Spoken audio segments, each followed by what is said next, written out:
I'm actually a bit nervous that we're putting it out first because it's like, I think probably my favourite song on the record. So I hope the rest aren't a disappointment.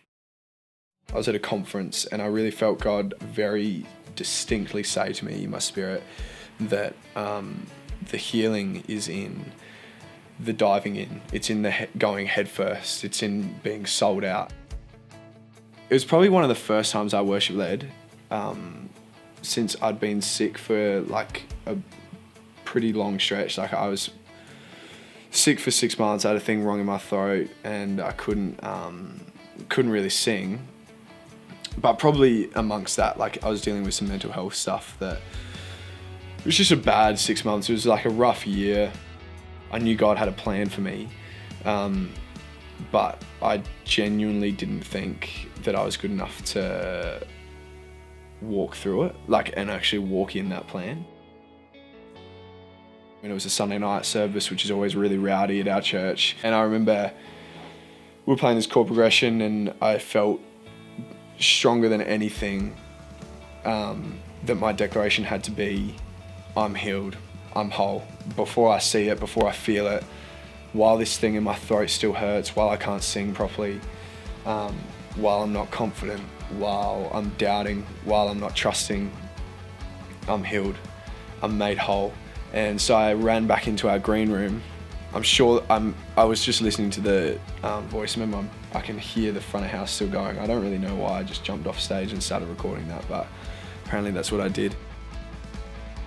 I'll never forget feeling so confident that this is it. This is the right song for this moment, that this is your healing. This is liberty. This is freedom. My favorite line is, "You wrote forgiveness in the soil." And for me, part of this journey has been actually rooting myself in forgiveness. I think a lot of the time we can treat grace and forgiveness like raindrops that we just trickle on ourselves whenever we're feeling a bit down about ourselves. But I like the image that Jesus actually, he created us to root ourselves in forgiveness and grace first.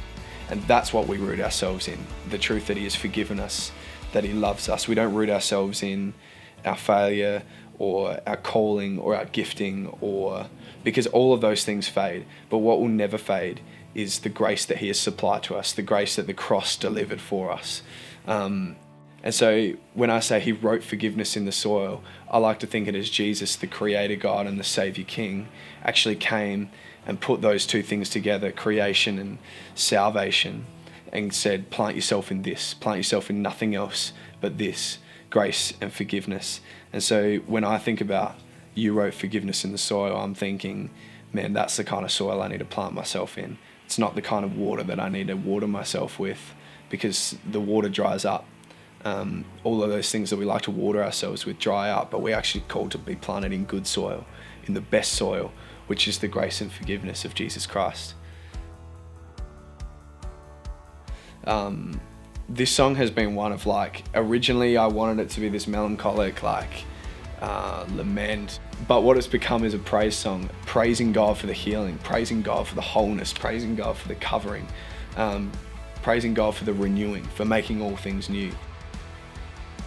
I would love to see this bring a joy to forgiveness in the church of Jesus Christ, rejoicing in the fact that we've already been forgiven, that we've already been given the grace, and that we actually have to work out of that place. Because if we work out of a place of constantly re-needing forgiveness and re-needing grace, then we're just going to be falling, getting up, falling, getting up, falling, getting up, one step forward, 2 steps back, 1 step forward, 1 step back.